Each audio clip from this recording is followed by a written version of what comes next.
¿Qué hubiera pasado si Jesús no hubiera resucitado?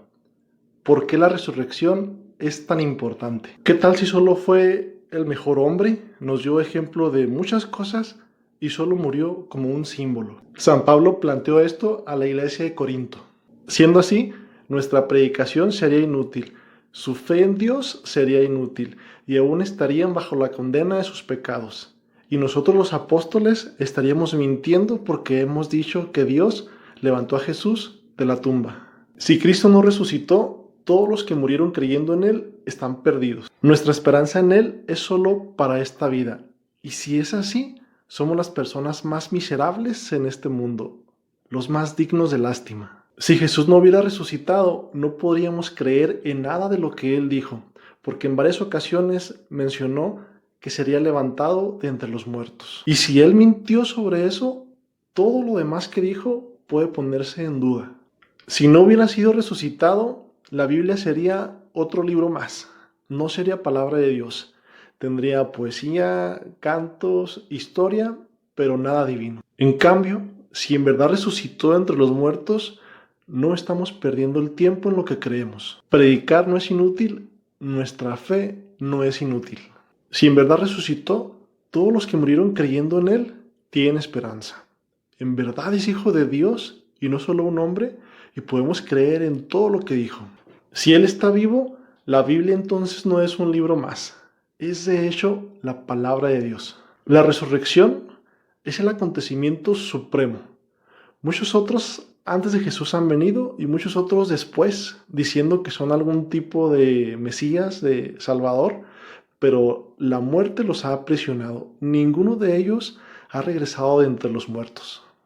Pero al tercer día después de la muerte de Jesús, cuando ese ángel bajó y rodó la piedra, Jesús salió de la tumba. Ahora, no es solo la tumba vacía, son las apariciones de Jesús después de la resurrección. San Pablo nos dice que se apareció a las mujeres, a los 12, a más de 500 personas al mismo tiempo y al último al mismo San Pablo. Para comprender un poquito más, vamos a analizar cómo Jesús pasó del punto más humillante en la cruz al momento más glorioso en la resurrección. El procedimiento de ejecución en el Imperio Romano para la sentencia de la cruz era arrojar el cuerpo del difunto sin ceremonia al basurero que siempre estaba ardiendo, el cual se encontraba a las afueras de la ciudad y le llamaban Gehenna. Como dato curioso, ese lugar llegó a estar asociado simbólicamente a la idea judía del infierno, donde el fuego nunca se apaga, ya que todos los días llevaban basura a ese vertedero y la quemaban constantemente. Pero Jesús interrumpe ese proceso. Cuando Él muere, dos cosas no suceden. Ni un solo hueso de su cuerpo es roto, y eso era costumbre para asegurarse que habían muerto. Y en vez de ser arrojado al Gehenna, José de Arimatea pide el cuerpo a Pilatos y tiene una ceremonia digna. Su cuerpo fue envuelto en fino lino, fue perfumado con finas especies, prácticamente tuvo el funeral de un rey, como lo dice Isaías 53. Analicemos esta cortita historia que no encontramos por ningún lado de las escrituras más que con el evangelista San Lucas. Dos de los discípulos van de Jerusalén a Emaús, una aldea que se encuentra a aproximadamente 12 kilómetros. Pero ellos van tristes. Todas sus esperanzas de una liberación han sido destruidas. Jesús se les acerca y les pregunta: ¿de qué van hablando? Y le dicen: ¿acaso eres tú el único que no sabe lo que ha sucedido? Imagínense por un momento a Jesús ahí. Bien pude haber dicho: oh, claro que sí, yo sí sé lo que sucedió, pero no hizo eso. Esperábamos que Él fuera el libertador de Israel, dicen los discípulos. Y vean, una de las cosas más difíciles que sufren las personas es la decepción. Cuando uno pone su corazón en algo, ya sea en una relación, en un proyecto, en un sueño, y eso no se lleva a cabo, sino por el contrario se destruye, es uno de los dolores más grandes que podemos vivir como seres humanos. Oh, tardos de corazón, dice Jesús. ¿Acaso no era necesario que el Mesías sufriera? Y empezando con Moisés y siguiendo por los profetas, Les da un recorrido, una explicación de todas las escrituras y todo lo que se refería a él.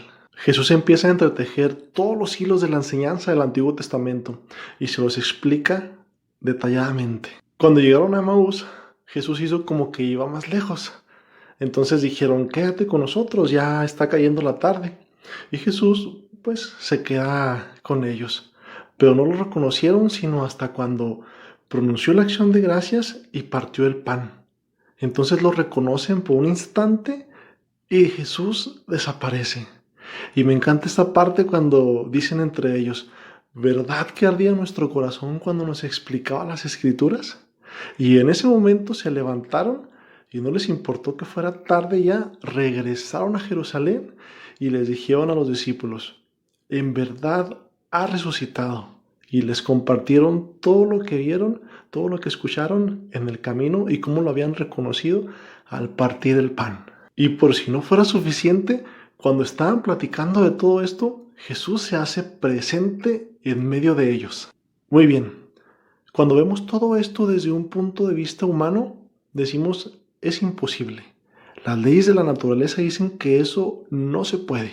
Sin embargo, las Escrituras nos dicen que la paga del pecado es la muerte y que la muerte de Jesús era una muerte impuesta a causa de nuestros pecados. Pecados que Él aceptó que le fueran transferidos. Y así las Escrituras nos dan esta visión distinta y nos enseñan que era imposible que la muerte lo mantuviera prisionero, porque la paga del pecado es la muerte. Y Jesús no tenía ni un solo pecado propio. Ha resucitado, dijo el ángel. Y los discípulos de Emaús, cuando regresaron a Jerusalén, dijeron, verdaderamente ha resucitado. Muy bien amigos, yo me despido. Dios los bendiga, cuídense, soy Lalo Peralta.